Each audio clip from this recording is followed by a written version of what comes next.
Changing yourself is extremely hard. But if you're doing so, I must tell you, I'm very proud of you. You know why? Because you have had to battle your own resistance. You have had to work with your own challenges, your own belief systems, your own values. You've had to question everything that is within you, all that you have heard up until now, at whatever age you are at. And you've had to question it to understand if it serves you or it doesn't serve you. And the biggest problem of all of it is the fact that you're extremely judgmental about yourself. You are extremely critical about yourself. You don't even acknowledge the good points. You don't even acknowledge your successes. You don't even take that into consideration. Your mind plays havoc every single time you do something good. You always tell yourself, big deal, that's what you're supposed to do. And I think people around us have created that environment around us where they're constantly telling you that it's perfectly normal to do at least this much, the bare minimum. And the fact of the matter is, there are enough people in the world who are doing lesser than us, right? And when we get extremely critical about ourselves, when we don't allow ourselves, we are depleting our own emotions, we are deflecting our own true self, and we are not allowing ourselves to just feel. If I don't feel, then guess what? I can't help anyone else. If I don't allow myself to understand my emotions, I cannot have someone else connect to my emotion or connect to my story or connect to my mission or my purpose or the fact that I have a vision set out for women. If you want to work on your self-critical behavior, you want to work on your guilt and shame, you want to work on the factors that are holding you back from feeling, and you're constantly listening to the external world, let me tell you, I'm extremely proud on each one of you who's making the effort to beat their resistance, who's making the effort to work towards the light, who's making the effort to make sure that they question the boundaries, they question the belief systems, they question all those factors which hasn't served them. You are already on the path of success. You are already a girl boss, and I am so proud of you. So today, for all my girl bosses, all the women I know who have been working extensively on themselves, who has been working day and night on their core, who has been working every single moment to make sure someone else's life is better with the value they are providing. I am here for those women who are willing to work on their guilt and their shame so that they can live life with that inner peace. So let's begin. Hi everyone, welcome back. My name is Sareena. I'm your girl boss coach from Delhi. I help you align inside out and outside in to help you live guilt-free. Tip number 1, let's practice mindfulness. And let's practice mindfulness with the present moment without judgment. For example, if there is a thought, if there is a feeling, if there is an emotion, there is a situation that triggers you, you want to allow that feeling to come up and be mindful of it. You don't want to judge yourself. You don't want to jump to conclusions, right? You don't want to jump the gun before it even resurfaces or even comes up to the surface, and you want to tell yourself that you shouldn't feel this way or deflect from it. I don't want you to do that. I just want you to be extremely mindful of the fact that there is an emotion, extremely mindful of the fact that there is a trigger, extremely mindful of the fact that you or that situation has affected you in a certain way, and you become aware of it. No judgment to yourself. Let's work on reducing our judgment in the present moment. So whatever be your situation, wherever you are sitting, wherever you are in your house, or if there's a situation that happened in the morning, evening, or in the day, conversation that happened, a chat that happened, anything that happened to you, you even saw a video, anything that stirred up an emotion within you, don't deflect it, don't ignore it, don't outrightly reject it, don't think about it that, why did it come, why did I see that video, take yourself on a guilt trip. Don't do any of that. Just be aware and don't judge. Don't jump the gun. Let's not go further than where we are. Let your mind be here. Right? In my previous video, I'd spoken about how you need to control your mind because your mind is extremely important. It's a great tool, but you need to know how to work that tool, right? So I'm going to link the video of that at the top over here, and I hope that you can watch it at the end of it. And I want you to please understand something. When you are dealing with guilt and shame, you need to first recognize that other than the fact that other people have guilted and shamed you all these years, you are doing the same thing to yourself. It's a pattern that you are creating with yourself. So when others judge you, before other people judge you, that emotion that comes up, you start judging yourself and you start completely, erasing that, and you start deflecting from that emotion. So you don't allow yourself to have that feeling, right? So just being aware is one of the first things that I want you to do. Work with mindfulness of being present to that emotion, to that feeling, and not judge. Number 2, speak to yourself a little more kindly. Even I have been working on this, and I have started to take a couple of tips from a lot of people. And I'll tell you one thing that stood out for me. One of the trainers, I'm not sure who, one of the international trainers, she said that when I talk rudely to myself, I realized that I was talking to that 6-year-old girl, right? So what she did, she took a childhood picture, okay, where she was a tiny girl. I think she had a picture in a backyard of her house. She put it on the mirror in her washroom, and every time she came into the washroom, every time she felt bad, she looked at the picture and she thought to herself, if I'm feeling this way, I'm talking about that girl, that 6-year-old girl who's standing in the backyard, who's got a big smile on her face. That exercise itself changed my thought process. While I'm not putting a picture up, okay, in my bathroom window or mirror, I know one thing, that the house that I am in, there is a picture of me. I was a young kid. I had these Bugs Bunny teeth. I had a boy cut. I was wearing this this dress, and I'm eating roti with dahi, because that was one of the first things I loved and ate, I think, my entire childhood, dahi. And I'm eating that, and every time I look at that picture, I associated that same exercise to myself, to say, every time I think bad, every time I'm judging myself, every time I'm feeling bad about myself, I'm talking about that girl. And that girl is someone who has the potential to do so much. She was so loving. She had so much to offer. She had so much to give. There was so much in her, right? She didn't know up until that age what she's capable of. But for me, I can't talk badly to that kid. I can't break her dreams. I can't break her hopes. I can't break her as a human being. So every time I see myself and I feel bad, I go back to that picture. It's a great reminder. You can start if you're a beginner, and let me tell you, I've done it.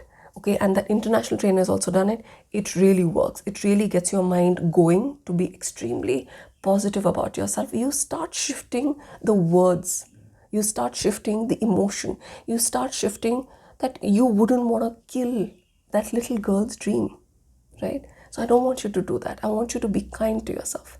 So start by being kind to yourself. Number 3, argue that critical thought. So this was one of the most, I think, innovative or the most interesting discussions or exercises that I've come across, which talks about, I want you to argument that thought for yourself. Imagine you're standing with someone, and I want you to argue that critical thought that you've had of yourself, that emotion that you have of yourself, of guilt and shame. And I want you to argue, and I want you to tell me what are the good points about it, okay? And I want you to tell me, what does it serve? What is the end result of it? Okay, and then I want you to argue the cons of it. So I want you to sit with someone, maybe a piece of paper, just write down, okay, that critical thought, just write down that guilt, just write down that shame, whatever that statement that's come to you. I want you to just write down the pros, and I want you to write down the cons, and argue with someone. Even if it's an imaginative friend in your bedroom, I want you to argue. Every single time you argue one thought, let me tell you one thing, you will get your answers, okay? Because you will start realizing it's not worth it, because the end result of that negative thought, of that guilt, of that shame that has been pushed onto your head, one, did not come from you. It was never your thought. It was a thought that was pushed onto you from your childhood. It was a thought that was external. You believed it to be internal, and then you started living it, okay? Second, you will start realizing that the end result is something that you hate. You hate feeling that miserable. You hate feeling that low. You hate feeling that kind of, incompleteness, or the fact that you feel so underconfident, the fact that you feel so, you have so much anxiety, you have so much panic attack, you are full of these negative emotions, you hate the end result, right? So once your con list, okay, becomes bigger, stronger, and you can argue yourself out of that thought, let me tell you, you will be much, much, much better off. Because dealing with guilt and shame, I can tell you one thing, you can never be 100% resilient of it, okay? You can only manage it. So you have to be extremely careful of your triggers. You have to be extremely wary of where these thoughts are coming from and how do they affect you. But when you start countering it, when you start questioning it, you might need this exercise initially, right? There will come a time where if someone says something to you, it will automatically shift and say, it's not for me, it was never meant for me, and you completely discard it, at that point. So it's something that you need to work on. These are tips that are going to be on the initial front for a beginner stage. So I hope that this third point really helps you. Tip number 4, practice self-care. What is self-care? Self-care is something that where you feel good on the inside. When I talk about image management, when I talk about I'm a stylist, I don't necessarily talk about looking good is always going to end up feeling good. Because if you are feeling pathetic on the inside, if you're feeling low on the inside, if your energy is extremely negative on the inside, no amount of makeup, no amount of clothes can change that for you.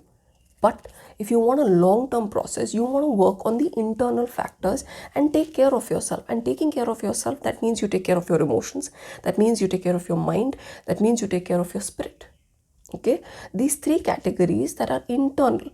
What you feed it, what you hear, what you say, what you watch, what you read, all those factors are associated to your internal dialogue, your internal body, your internal mindset, your internal accumulation of knowledge. Everything is deep rooted.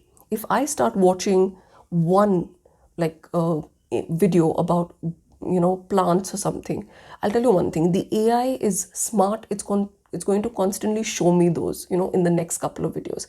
If I start moving towards more positive, more compassion filled videos, it's going to start showing me that. It's a matter of you first taking the step, but it's a consistent habit of you making sure that you click on that positive energy, you click on those videos, you make sure you choose those books, make sure you read, you hear, you watch those movies. All of those factors are choices that you have to make consistently to make sure that you are taking off yourself.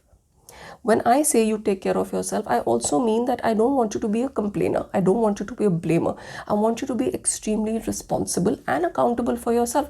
It's one of the first rules of being a girl boss. You have to be 100% responsible. God has given you a free will. Everyone knows that. Human beings are the only creations where God has given you a free will. You have the discerning will, okay, or the choice to do right or wrong. The thing is, God has given you that wisdom and God has given you the same intellect. You need to start working on your wisdom where you start choosing right for yourself. If you don't choose right for yourself, no one else is going to. Clear, everyone? It's extremely important. You really have to take care of yourself, and no one likes a whiner. Let me tell you that no one likes a whiner. Everyone wants high energy. No one wants to associate with you on a low vibration. Okay, so if you want to be a girl boss, you have to raise your vibration. That means you have to take care of yourself. 5, have the right company. It's extremely, extremely, extremely crucial to your failure or your success, the company you keep around you. Now, I'm not saying you need to always have people who are successful, who are brilliant, who are, minting money. If you want to work on guilt and shame, you are actually looking out for a support system, looking out for a group, looking out for a tribe, looking out for a community, which is based on heart, which is based on love, which is based on non-judgment, which is based on compassion, which is based on acceptance, which is based on being yourself, which is based off that you are open to appreciating differences, right? And if you do not vibe with one community, please go ahead and find another community. You don't have to gel with everyone, because that's not how God made you. You need to find your tribe, or you need to create a tribe. Either which way, you need to have that kind of movement around you, your environment around you, which is going to support you. Because it's very easy, it's extremely easy for you to fall off track. It's very easy for you to get tempted. It's very easy for you to do the wrong things. It's a human tendency, it's human behavior. We haven't mastered it. We are not saints, we are not rishis, we are not maharishis, we are nothing. We're human beings who have a very, very strong tendency to do something which is not good for us. And I want you to please recognize, if you want to stay on this path of making sure that you take care of your guilt and shame, you need to extensively be consistent of choosing the right people around you. Okay. Number 6, forgive yourself. It's very hard, but if you don't forgive yourself, you will not be able to make the changes that you need to make. You are not perfect. You were never meant to be perfect. The only thing that's perfect in this entire world is God. So as Pooja says, you don't have to be God, you just have to be human being. And I think to a very, very large extent, if you do not forgive yourself, you do not allow yourself to be real. The problem is, what you are trying to achieve is very godlike, and you can never reach that. So you can never be perfect, you can never be 100%, you can never be 1000% sure of something. You need to be accepting of who you are with your flaws. You need to be accepting of who you are, that you know less. You have to be accepting of yourself that you don't know all the equations in the world. You don't have all the answers in the world. You are not Google, you are not driven by AI, but you have this internal wisdom which guides you forward, which tells you right from wrong, and you can forgive yourself if there is a mistake. You have the opportunity to forgive yourself. Ask for permission, ask to be forgiven, and then move forward. Because once that awareness kicks in that you are, one, able to make mistakes because you're a human being, and two, understand that God is forgiving, God is compassionate. Once you ask for forgiveness and you move forward, you are extremely aware that you do not want to make the same mistake, right? When you are on that path of not making the same mistake, where is the guilt? Where is it? मेरे को वो करना चाहिए था, मैंने नहीं करा. मुझे वो कहना चाहिए था, मैंने नहीं करा. Right? It's an action. You can change it, you can flip it, you can overcompensate, you can over deliver, you can overdo in the next round. But if you don't forgive yourself, you are stuck on that thing that went a week ago, that was happening maybe 4 years ago, that happened maybe a month ago. That time is never going to come back. Everyone knows that. In reality, everyone knows the time is not coming back, right? I just have to learn, improve. Learn, improve. My only goal on this planet is to improve my life. Okay? My goal is not to feel the guilt, feel the shame, not forgive myself, stay in that pity, keep being miserable, and not move on. God did not create human beings for that. God created us to move forward. It's a place where you're constantly evolving. You need to evolve. For you to evolve, you need to forgive. Okay? So forgive yourself. Okay, you understood, you made a mistake, you understood, you came out of it. Over deliver the next time. Okay? So if there was a negative, make sure there's an excess positive, so that it completes your task at that point, and it completes this excess of positivity, that it neutralizes this. Clear? Tip number 7, it's going to be very similar to tip number 1, but it talks about allowing yourself to feel. All of us in this generation who have grown up with parents where they expected us to behave like an adult rather than a child, where we were expected to always be at the best of our behaviors, where we never understood what it is to be a child, where we never understood our own emotions, where we were not allowed, where all of us got beaten up. A lot of it has to do with never fully accepting emotions in our adult life and making sure that that is going to be okay for the other person. So if you are someone who's gone through that phase where you are constantly walking around eggshells, around your parents or even your in-laws and your partner, it's all got to do with the past of as a child where your emotions were completely suppressed and you were basically just slapped around to say that you should have been a better kid. And I think kids, when they never made mistakes as a kid, they are hell-bent on being a very staunch personality in their adult life where they're overcompensating to be always perfect. In all of these emotions, none of you as an adult or your child or you as a child has ever experienced an emotion. In today's day and age, you hate being vulnerable. As a person who's dealing with shame and guilt, I can tell you one thing. Shame talks about your character, okay, where you feel that it is never good enough. You are shamed to behave a certain way. And the biggest thing when it comes to shame is to understand shame, to not have shame conquer you or control you, is to be vulnerable. There is extreme strength in showing vulnerability. And when I talk about being vulnerable, I'm talking about the fact that you are allowing yourself to have that emotion, that feeling, that moment where it didn't feel nice and you don't deflect from it. And the moment you talk to someone, okay, you reduce the factor of shame controlling your life. So being vulnerable and having a safe space to talk about it is one of the key ingredients for you to tackle shame.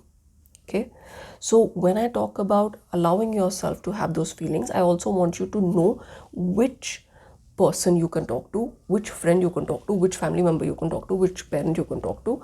And you need to know very well that that person is giving you a safe space without judgment. That person is giving you a safe space without jumping to conclusions. That person is giving you a safe space without running in their mind that they just want to answer you back. That safe space comes in where they can recognize that emotion within you and they are proud of you that you won, are coming forward with that vulnerable side of yourself, and they are going to give you that space where yes, you can be yourself, but there is absolutely no judgment. They are just going to be an observer. Okay, so when I talk about allowing yourself to have feelings, you also need to make sure that when you work with one-on-one or when you work with coaches or when you work with your clients, you need to be extremely careful of giving them that safe space. So first you need to have that safe space for yourself. So as girl bosses, as coaches, as trainers, as facilitators, as entrepreneurs, as businesswomen, women are driven by emotion, right? And if I keep deflecting, deep deflecting, it's just a matter of time where it's just going to show up on my face. And let me tell you, we can get triggered by a lot of factors, and if those emotions are not taken care of, it is just a matter of time. In a normal occasion, it's a normal party, it's a normal get together, you might just have a meltdown. Okay, so you want to be you want to have a space, you want to have someone who's giving you that safe space to be vulnerable, because if you don't tackle shame, it's always going to control you. So allow yourself to have those emotions, observe it, make sure you're kind to yourself, and do all the points that I mentioned before this, because if you want to be the girl boss for 2023 for your tribe, you need to be very well aware of your own guilt and your own shame, because at this point, it's not the external people who are guilting and shaming you. It's you who's gone into the pattern of guilting and shaming yourself. So I want you to really work on yourself, where you are giving yourself that space and working on yourself side by side as you are helping other women become stronger individuals. So these were my top 7 tips. I hope that this was helpful, and I hope that as a girl boss coach, you will be able to do wonders for your community. You will be able to do amazing things for the people that you are changing lives of. And I know in my core, in my heart, that you as a coach are working 10 times harder than the person you are helping, because as a coach, you need to be selfless. But I also want to tell you that when you work on yourself and when you work on your guilt and shame, I'm sending you all my love, I'm sending you all my good wishes, and I'm just praying for you, because no one, and I mean no one, should ever let guilt or shame hang over their head and control their life. So this was the end of the video. I hope you liked it. I will be back next week with another topic for girl bosses, and I hope you can like, share, comment down below, and of course subscribe to my channel, and I'm gonna see you next week. Lots of love.